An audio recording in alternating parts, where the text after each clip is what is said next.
Greetings and welcome back to the CBMW podcast. I am your host, Jonathan Swan, the executive editor of Icon, a journal for biblical anthropology, and I am joined by Denny Burk, the president of CBMW, and Colin Smothers, the executive director of CBMW.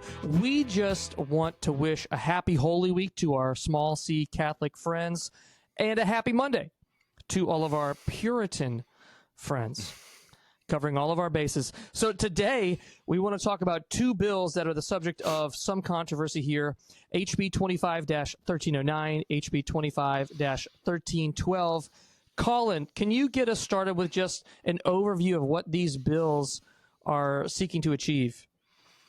Yeah, so what's happening right now in Colorado is the Democrats have control of both the House, the Senate, and the governorship, and they are trying to take full advantage of that by introducing these two not only radical bills, but after reading them, I think they're being undersold in terms of how absolutely radical they are and what they would mean for not only Christians in the state, but also just parents in general in the state, educators, etc.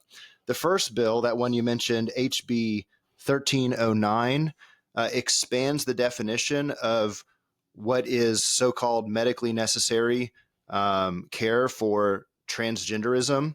And what that would mean is for any healthcare provider, any insurance would have to cover specific surgeries, not just, medically necessary according to some handbook or some medical doctor. In fact, they explicitly say you don't have to have an MD prescribe or diagnose some kind of gender dysphoria, but only a behavior healthcare provider or something. That could mean essentially a counselor could tell you, yeah, you're gender dysphoric. There's no limits on age, for instance. So any child who has health insurance. So a doctor doesn't even have to refer you for surgery? A doctor does not even have to refer you to surgery. In fact, they specifically say here in 1309, it has to be a physical or behavioral healthcare provider.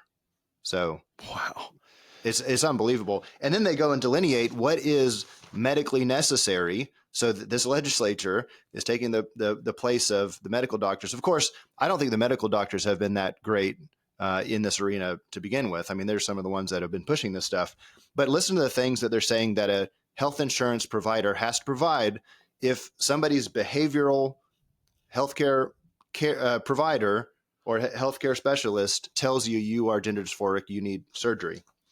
You've got to be able to have funded hormone therapy, eye and lid surgery, face, forehead, neck, skin tightening, facial bone remodeling, genioplasty. I had to look that up. It has to do with shaping your chin,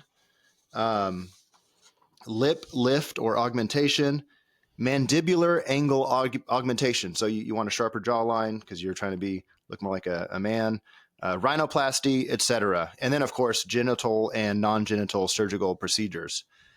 And not only that, but it has to be a lifetime of this kind of care. So I think there's two things here with this bill. Number one, it speaks to how almost akin to the Frankenstein novel, where the procedures that have to be undergone in pursuit of this fiction for a man to try to become a woman or a woman to try to become a man is just outlandish and unbelievable. And secondly, that this is what health insurance providers would now have to be on the hook for if somebody under their care is diagnosed by a counselor that they are gender dysphoric. That's the first bill. The second bill is, go ahead. One thing about that, Colin, that when I first read that it's requiring these insurance providers to provide those services.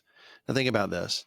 It's requiring insurance providers to basically fund so-called sex change surgeries where you remove a male's sex organ and try to shape it, cosmetically to look like a female sex organ. It requires insurance providers to cover that. It reminded me of what happened, what was it, 10, 12 years ago with Hobby Lobby, when they were being required to fund pills that they believed were abortifacient in their healthcare plans. And they ended up getting sued. Remember, it was a big mess. So in other words, I'm just wondering about, people who actually have to provide insurance for their employees. like the Southern Baptist Convention, that we're a member of we're part of the Southern Baptist Convention, or any Christian church or any Christian group that has to require healthcare, that provides healthcare for its employees. Are they now going to have to do this in the state of Colorado? I mean, that's going to be an immediate problem. It's going to require of Christians something they cannot do in good conscience. Yeah, it's a replay of those freedom of conscience issues that we dealt with, more than a decade ago with regard to abortion. And, I think Dr. Muller's been saying it, that the sexual revolution has always had a collision course with religious liberty. And that's what we're going to see here. Absolutely. And what's going on with that first bill is, again, kind of expanding the definition of healthcare provision under insurance. It's got to be noted that conversation was actually started way back when Obamacare became the law of the land. Yeah. These were things that Obama was trying to get through initially, and then were rolled back under the Trump administration, and then were reinstated under the Biden administration. So this isn't a new conversation, but what's happening in Colorado is Colorado, by their legislature, is trying to stake out a position, the most radical position out there yet, and codify that into law. You would think that would be a lot to handle for one legislative session, but no, there's a second bill, and in many ways more radical than the first. This is HB 1312. We're burying the lead here. That first bill is bad, but the second one is worse. In other words, this should probably be our top line, but go ahead. Yeah, that's right. So HB 1312 has everything to do with how parents relate to their children who may receive some kind of diagnosis from maybe a school counselor, or maybe just is gender curious or something like that because they, have been on social media or hanging out with friends. And what this bill does is it threatens parents with removal of their children's custody if you do not affirm them, not only their pronouns, but their chosen names. And this absolutely puts hands on the scales. For instance, in custody battles, if one parent is maybe for transition and one parent is against, well, the state automatically would have to weigh in with the parent that would be for the transition. Of course, that is totally against the health of the child, the long-term health of the child. As everybody knows, at least those that are reading in the literature, some reports, upwards of 98% of children will desist from some kind of identification with the opposite sex if they're allowed to go through puberty, unbothered. But instead, what the state is going to do here is it's going to require parents to affirm them in this identity, or, and I'm not exaggerating here, lose your child to the state. It's really unbelievable, because when I first heard about this bill, it looked like it only had to do with custody disputes in divorces. But now reading it, I can't tell that that's really the case. I mean, you could generate an allegation of child abuse just because you don't affirm a child's gender transition. And then if it comes before the courts, they're going to have to adjudicate this on the basis of whether or not a parent is affirming a so-called transgender identity. And here's what's really fascinating. As I was looking at it, I'm not a lawyer here, so everybody that's listening or watching, I'm not a lawyer, but I'm just going to read to you from this, and so you can judge for yourself about what the implications of this bill would be.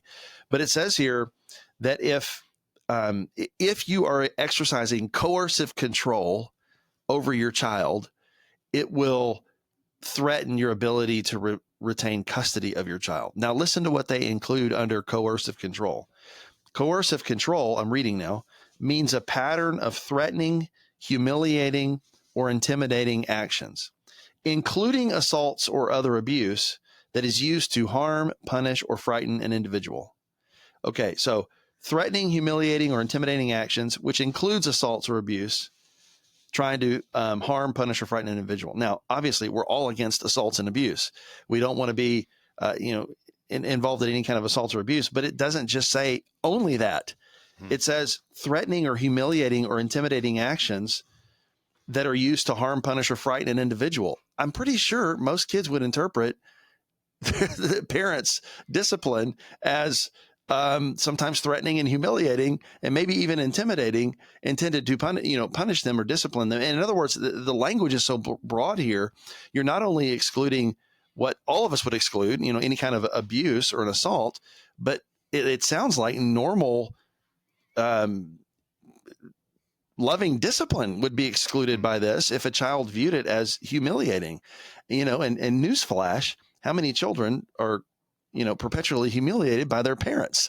They're just embarrassed by them because they don't, they have differences with them over things.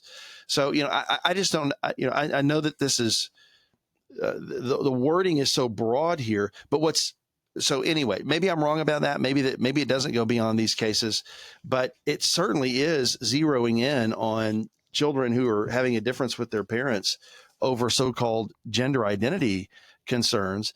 And it's calling it coercive control. If let's say you're a parent and your child comes to you and says, look, I know I was born as a male, I have a male body, but I feel myself to be a female. Okay. If you as a parent say, that's really not what God created you to be. God created you to be a boy, and we're going to live in keeping with that truth. And we're going to call you your name and use masculine pronouns like we always have. If that's your approach to your child in that moment, that's coercive control, according to the bill. And which means that courts have to take that into account in any kind of custody question. And so you really are risking control, custody of your child if you affirm their biological sex in the way that you speak or refer to them. So it's, the way I'm reading the bill, again, I'm not a lawyer, it looks like it could go beyond these gender identity disputes to just regular parenting. But at the very least, it has to do with these gender identity disputes, and it's going to, put at risk parents' ability to raise their children in the way that they think is in keeping with truth. Now, Denny, you've just spoken to this somewhat, but let's maybe dive in a little bit. We all believe that the state has a role to play in protecting children, stepping in when a parent's rightful authority is being abused. But how is this bill? How is it running afoul of those principles of legitimate parental and governmental authorities? So let me just give you an example. This is from one of the sections of the bill. I think I'm in section 3.5. I'll have to go confirm this later, but this is right from the bill. Okay. So it says, any report related to domestic violence or coercive control. There's our word again, coercive control. And remember, coercive control includes so-called dead naming or misgendering, right? If you want to refer to your kid's actual biological sex in those terms, you're dead naming or misgendering, depending on whether you're using a proper name or a pronoun or an honorific. So any report related to domestic violence or coercive control that is submitted to the court by a child or family investigator has to be considered, basically. So here's domestic violence. Domestic violence includes child abuse, sexual assault, neglect. Okay. These are the kinds of things that would be, cause for the state to remove a child from the home. They're putting this so-called coercive control in the same category, and coercive control is just quote unquote misgendering or dead naming. So if you call your child by their birth sex, if you refer to them that way, they're putting it in the same category as if you assault your child and abuse them or sexually assault them. They're saying it's basically in the same category and would risk your access to custody of your child. I mean, it's unbelievable. Now, all of us would agree that domestic violence, child abuse, child sexual abuse, all of those things that are listed in the statute would be grounds for removal from a home. But you're now going to put in the same category as that, just referring to your child as this, his birth, the way he was born, his biological gender. It's insane. I mean, I've never seen anything like this. And I'll just add one more thing to this. The bill also says that Colorado is not going to recognize other states' laws. In this regard. So let's say you're from, I don't know, Alabama, and Alabama has a law that says, hey, you can't cut off the healthy sexual organs of minor children. It's against the law to do that here, right? And so one parent says, well, my child wants to transition, can't do it in Alabama because it's against the law. So we're going to go to Colorado, take the child to Colorado. you can't get the child out now because Colorado has basically just made itself a sanctuary state. If you go there and somebody tries to get you out of Colorado to come back to your home state, they can't do it because the bill says that Colorado is not going to recognize those other state laws that may be, against, gender affirming surgeries, for example. So it's really, it not only makes it a bad situation in Colorado, it makes Colorado a sanctuary state for people, for children or parents and children who want to flee there, maybe from another parent or just a child. I mean, I guess a child fleeing from his own parents, this could apply, but we'll leave it to the lawyers to sort that out. But it's really bad. Yeah. And I think we should note very, very carefully here what Colorado is doing if this passes the Senate and then is signed into law by the governor is they're taking all brakes off of the transgender revolution. They're removing every single brake that exists at a moment when the rest of the world seems to be taking a step back on it. They're removing the financial brakes, unlimited. You have a blank check from your health insurance to pursue whatever fiction, you think that you deserve according to your gender identity. No financial limits if it's medically necessary, according to your behavioral, consultant. Number two, taking off the brakes, or taking the brakes off of the medical establishment. It's not an MD that has to sign off on these things. It could be a clinical psychologist. It could be a school counselor. And then third, taking the parental brakes off the transgender revolution. No longer a check on some kind of a parental authority in the life of a child, but the state weighing in on these things. And then finally, the brakes of taking the brakes off of any kind of a religious or cultural stigmatism around pursuit of this kind of thing. Every single one of those things, Colorado is saying, we are removing the brakes because we want to go full steam ahead on the transgender revolution. In this way, they're going a step beyond even what we've seen in California. In this way, they're doing the thing that the Democrats wanted to do with the Equality Act, which would have come to all 50 states. This is another thing I want to note is this is only coming from one side of the aisle right now. One side of the aisle is trying to do this in Kentucky from Andy Beshear.